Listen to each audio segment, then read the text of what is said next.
All right, two more videos on probability. And this one, we're going to talk about binomial distributions. And the next one, we're going to look at some very serious applications of those.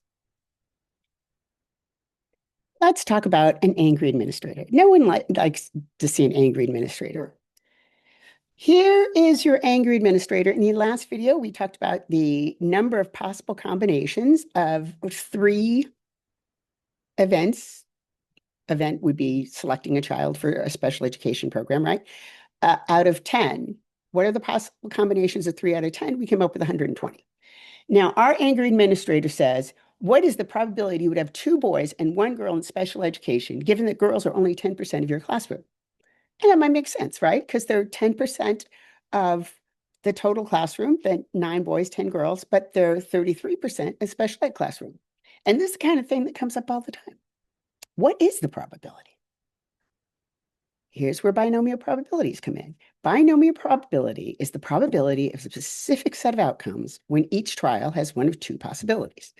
In this case, each placement can be a boy or a girl. So we have 2 possibilities. Breaking down the formula, this is me proving I can do math again, for the binomial distribution, again, it looks really hairy, but it's not that hard. So the probability of X is the probability of X successes out of N trials. X equals the number of successes, that would be, say, picking a girl, and pi, this thing here, equals the probability of success. Yeah, it's kind of annoying. It's not pi like 3.14 you think of. This is the probability of success in here. I know, annoying. In this case, we're asking, what is the probability of 1 girl selected out of 3 selected for special ed? And N, the number of trials, is 3. We're picking 3 students. X, the number of successes, is 1. We're saying what's the probability of 1 of those 3 students being a girl. And pi, the probability of success, is 0.1, because in our whole classroom, we have 10 kids. 1 of them's a girl. So the probability of picking a girl is 0.1.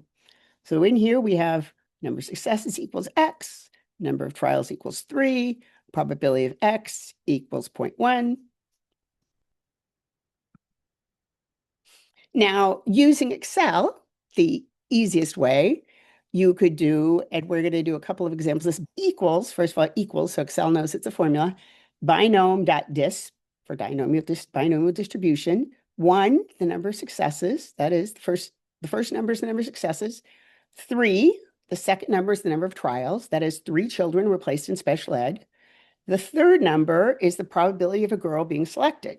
Since there were 10 children and only 1 girl, that is 1 over 10 equals 0.1. False is answering the question, is it cumulative? Do you want the probability less than or equal to the number of successes? So that is, do I want the probability of 0 or 1 girls? Or do I want the probability, just this exact probability? What's the probability of getting 1 girl? And if I answer false, that's what you're going to get. And that's what I want.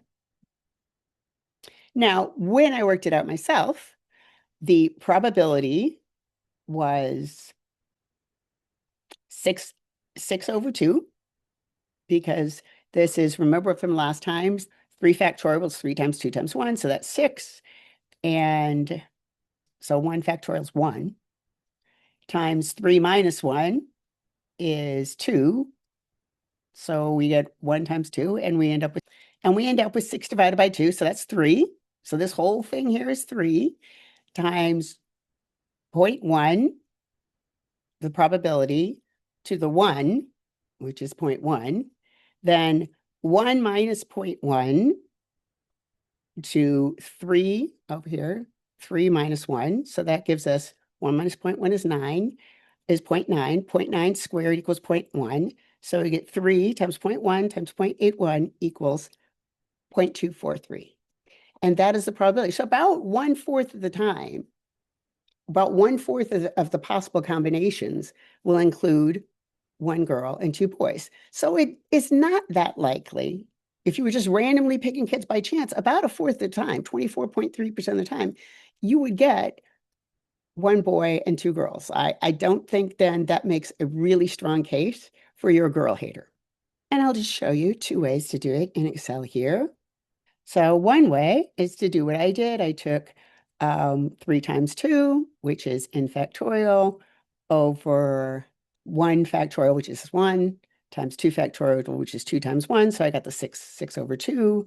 And I went through it, I multiplied, and of course, 6 over 2, I divided that, came out to 3, and I multiplied that by the probability of getting a girl, the 0.1. 1 minus the probability of getting a girl, which is 0.9 squared. And I multiplied that all out, and I got 0.24. Or I could do what I did just right here, and I did right here equals binom dot dist 1 comma 3 comma 0.1 false, and I also got 0.24. Here's a little cool thing I want to show you, and I'll show it again in another video. But if you start putting in equal binom dot dist, fill it out for me, and then it shows me here's the numbers it's expecting. The number of successes, trials, probability of success, and cumulative yes or no. So that's kind of cool. Gives you little tips in there. And that is binomial probability, computing it yourself and computing it with Excel.